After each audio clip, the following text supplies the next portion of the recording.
ആകാശം നമ്മളെ നോക്കി പുഞ്ചിരിക്കുന്ന ഒരു അത്യപൂർവ പ്രതിഭാസമുണ്ട്. ഈ പ്രതിഭാസം കാണാൻ ഇത് അവസരമൊരുങ്ങുകയാണ്. ട്രിപ്പിൾ കൺജങ്ഷൻ എന്നറിയപ്പെടുന്ന ഈ ആകാശത്തിന്റെ പുഞ്ചിരി ഈ മാസം 25-ാം തീയതിയാണ് ദൃശ്യമാകുന്നത്. ശുക്രൻ, ശനി, ചന്ദ്രൻ എന്നിവയുടെ ഒരുമിച്ചുള്ള സംഗമമാണ് ട്രിപ്പിൾ കൺജങ്ഷൻ. ഈ മാസം 25-ാം തീയതി വെള്ളിയാഴ്ച പുലർച്ചെയാണ് ഇത് ദൃശ്യമാവുക. ഇവർ 3 പേരും ചേർന്ന് സ്മൈലി രൂപത്തിലാണ് പ്രത്യക്ഷപ്പെടുന്നത്. മുഖത്തെ 2 കണ്ണുകളായി ശുക്രനും ശനിയും എത്തുമ്പോൾ പുഞ്ചിരി സമ്പൂർണ്ണമാക്കാൻ ചന്ദ്രകലയും കൂടി ചേരും. ഇങ്ങനെ ഇവർ 3 പേരും ചേർന്ന് ആകാശത്ത് പുഞ്ചിരി തീർക്കും. തെളിഞ്ഞ ആകാശമാണെങ്കിൽ ലോകത്തെല്ലായിടത്തും ഇവ ദൃശ്യമാകുമെന്നാണ് വാനനിരീക്ഷകരുടെ അഭിപ്രായം.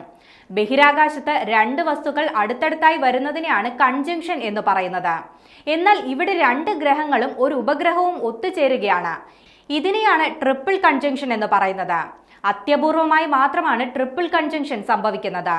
ശുക്രനും ശനിയും ഒരുമിച്ച് പ്രത്യക്ഷപ്പെടുന്നു എന്ന പ്രത്യേകത കൂടി ഈ പ്രതിഭാസത്തിനുണ്ട്. സൂര്യൻ ഉദിക്കുന്നതിന് മുൻപ് മാത്രമേ ഇവ കാണാൻ സാധിക്കുകയുള്ളൂ.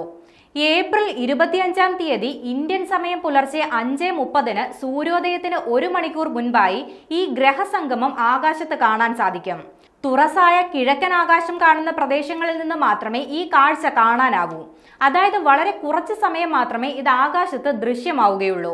തെളിഞ്ഞ കാലാവസ്ഥയാണെങ്കിൽ നഗ്നനേത്രങ്ങൾ കൊണ്ട് ശുക്രൻ, ശനി ഗ്രഹങ്ങളെ കാണാനാകും. എന്നാൽ ചിരിക്കുന്ന മുഖം വ്യക്തമായി കാണണമെങ്കിൽ ദൂരദർശിനിയോ ബൈനോക്കുലറോ ഉപയോഗിക്കേണ്ടി വരും. ചിലപ്പോൾ ഈ സ്മൈലി ഫേസിന് താഴെയായി ബുധനെയും കാണാൻ സാധിക്കും.